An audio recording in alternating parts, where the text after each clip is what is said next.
ఉన్న బంగారాన్ని విడిపించి ఆ రోజు ఆన్లైన్ రేటుకే మేము కొంటాం. Sharma gold company.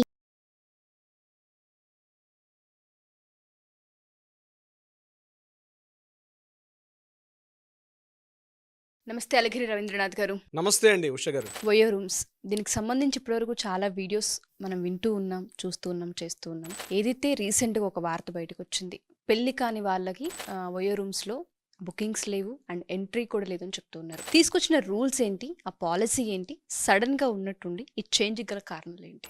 On your own OYO అబ్రివేషన్గా 2013లో ఈ సంస్థ ఏర్పాటవడం జరిగింది. అంచెలంచెలుగా ఈ సంస్థ రితేష్ అగర్వాల్ అంటే ఒక 19 ఇయర్స్ కుర్రవాడితో స్థాపించబడినటువంటి ఈ ఓయో రూమ్స్ సంస్థ పూర్తిగా 80 దేశాల్లో కొన్ని వేల కోట్ల రూపాయలతోటి సంస్థ కార్యకలాపాలు ఈరోజు నిర్వహిస్తుంది. మామూలుగా సంస్థ అయితే ఎవరు పట్టించుకోరు. ఈరోజు ఓయో అన్నది ఈవెందో ముఖ్యంగా హోటల్ అండ్ టూరిజం డిపార్ట్మెంట్లో కంప్లీట్గా తనకంటూ మేజర్ షేర్ హోల్డర్గా ఓయో రూమ్స్ ఉన్నాయి. మిగిలినగా బుక్ మై షో కావచ్చు, గోబీబో కావచ్చు, క్లియర్ ట్రిప్ కావచ్చు, ఇట్లాంటి సంస్థలు ఉన్నప్పటికీ కూడా ఓయో సంస్థ ఏదైతే ఉందో మేజర్ పోర్ట్ఫోలియో ఈరోజు 80% ఆఫ్ మెజార్టీ షేర్ హోల్డర్గా ఓయో ఉంది. అయితే ఓయో సంస్థ ఈరోజు ఏ నిర్ణయం తీసుకున్నా ఆ నిర్ణయం ఉంటే ఎంటైర్ టోటల్ మార్కెటింగ్ మీద, అంటే ముఖ్యంగా టూరిజం డెవలప్మెంట్ మీద కూడా పడుతుంది. అదేవిధంగా మిగిలినటువంటి సంస్థలు ఏవైతే ఉన్నాయో వారి యొక్క ఆలోచనలో కూడా కొంత ప్రతిబింబించే అవకాశం కూడా ఉంటుంది.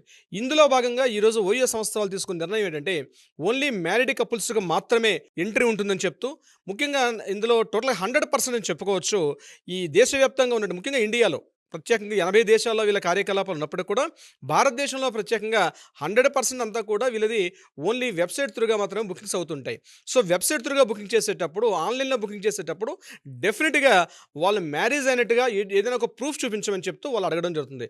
వితౌట్ ఒక అథెంటికేషన్ లేకుండా, ఒక ప్రాపర్ మ్యారిటల్ కన్ఫర్మేషన్ ప్రూఫ్ లేకుండా ఓయో రూమ్స్లో రూమ్స్ అలాట్మెంట్ చేయడం జరగదని చెప్పి సంస్థ ప్రతినిధి ఢిల్లీలో ప్రతిన్ శర్మ అని చెప్పి అతను నిన్న చెప్పడం జరిగింది. అయితే ఇందులో ప్రధానంగా పైలట్ ప్రాజెక్ట్లో భాగంగా ఈరోజు ఇండియాలో యూపీలో ఉన్నటువంటి మీరట్ ప్రాంతంలో ఫస్ట్ స్టార్ట్ చేశారు.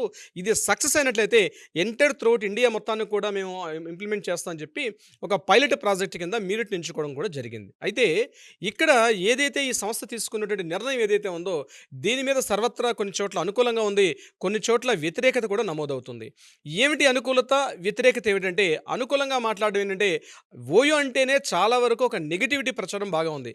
ముఖ్యంగా యువకులు అంటే అప్పుడే టీనేజ్ అయ్యి అడాల్సెన్స్లో ఉన్నటువంటి 22, 23 ఏళ్ళు అన్మ్యారీడ్ కపుల్స్ ముఖ్యంగా ఇల్లీగల్ యాక్టివిటీస్కి ఓయో రూమ్స్ అనేవి అడ్డాగా మారడం కారణం. అయితే ఈ ఓయో రూమ్స్ ఎందుకు ఇలా అడ్డాగా మారడానికి కారణం ఏంటంటే, ప్రతి చోట్ల నగరాల్లో కానీ, పట్టణాల్లో కానీ, ముఖ్యంగా కార్పొరేషన్ లాంటి హైదరాబాద్ లాంటి సిటీస్లో కూడా ఈ ఓయో సంస్థకి అఫీషియల్గా ఉన్నటువంటి రూమ్స్ అనేవి చాలా తక్కువ. ఎవరైనా ఫ్రాంచైజీ తీసుకోవడం కానీ, లేకపోతే లీజ్ అగ్రిమెంట్ కింద కంప్లీట్గా బిల్డింగ్ మొత్తం తీసేసుకొని ఆ బిల్డింగ్లో మినిమం ఏవైతే ఫెసిలిటీస్ అవసరమో అంటే టెలివిజన్ కావచ్చు, లేకపోతే మొబైల్ సర్వీస్, వైఫై సర్వీసు, ఇట్లాంటివన్నీ ప్రొవైడ్ చేస్తూ కంప్లీట్గా ఓయో రూమ్స్ సంస్థ దాన్ని కొన్ని సంవత్సరాలకు 5 ఏళ్ళ నుంచి 10 ఏళ్ళ వరకు లీజ్ తీసేసుకొని కంప్లీట్గా మెయింటైన్ చేయడం, ఆ ఆ యొక్క బిల్డింగ్ ఓనర్ కావచ్చు, లేకపోతే మిగిలిన వాళ్ళకి ఎంతో కొంత ఒక మ్యూచువల్గా ఒక అండర్స్టాండ్ నడుస్తుంది. సో ఇది యాక్చువల్గా ఓయో రూమ్స్ చేసినటువంటి సిస్టమ్. ఈ సిస్టమ్స్లో వీళ్ళు ఏదైతే తీసుకొస్తున్నారో, ముఖ్యంగా యూత్ రీసెంట్గా 2018లో భారత ప్రభుత్వం తీసుకొచ్చింది సుప్రీంకోర్టు చట్టం ఏదైతే వచ్చిందో, అంటే ఇక్కడ మ్యారేజ్ కాకుండా కూడా, అంటే లివ్ ఇన్ రిలేషన్స్ విషయంలో కూడా సుప్రీంకోర్టు ఒక చారిత్రాత్మకమైన తీర్పు 2018లో వచ్చింది. అది 2020 నుంచి కూడా ఇంప్లిమెంటేషన్ అయింది. అంటే మ్యారేజ్ చేసుకోకుండా కూడా లివ్ ఇన్ రిలేషన్స్ ఉండవచ్చు అని చెప్పి ఒక చారిత్రాత్మక తీర్పు బహుశా ఆ రోజు చేసిన చట్టం ఈ రోజు దాని యొక్క రిజల్ట్ కనిపిస్తుంది.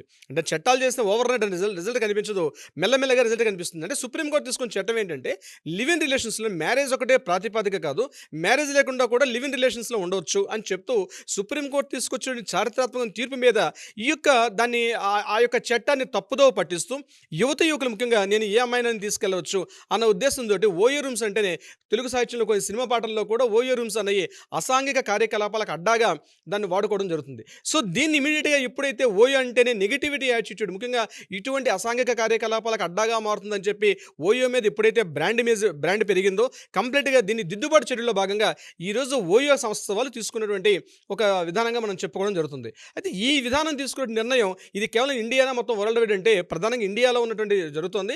ఇది నాట్ ఓన్లీ ఒక ఇండియాలో మాత్రం ఇది ఓయో టూరిజం డెవలప్మెంట్లో ఉన్నప్పటికీ కూడా మిగిలిన దేశాల్లో మాత్రం క్యాసినోలో కూడా మెయింటైన్ చేస్తుంది. ముఖ్యంగా లాస్ వేగాస్ ఉన్నటువంటి ఓయో క్యాసినో అయితే చాలా చాలా అత్యంత 2,000 కోట్ల రూపాయల విలువైనటువంటి క్యాసినో కూడా ఓయో సంస్థకి అక్కడ అధికారికంగా ఉన్నట్టుగా కూడా తెలుస్తుంది.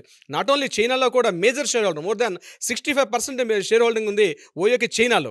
అదేవిధంగా మలేషియా కావచ్చు, థాయిలాండ్, భూటాన్ చిన్న కంట్రీస్ నుంచి అదేవిధంగా పెద్ద దేశాలు రష్యా లాంటి దేశాల్లో కూడా 80 దేశాల్లో కంప్లీట్‌గా తన కార్యకలాపాలను ఓయో విస్తరించుకొని 2023-24 యొక్క వార్షిక నివేదిక ప్రకారం చూసినట్లయితే సుమారుగా 10,600 కోట్ల రూపాయల వార్షిక టర్నోవర్‌లో కలిగినట్లుగా మనకి రీసెంట్‌గా అందినటువంటి మనకి లెక్కల్లో కూడా కనిపిస్తుంది.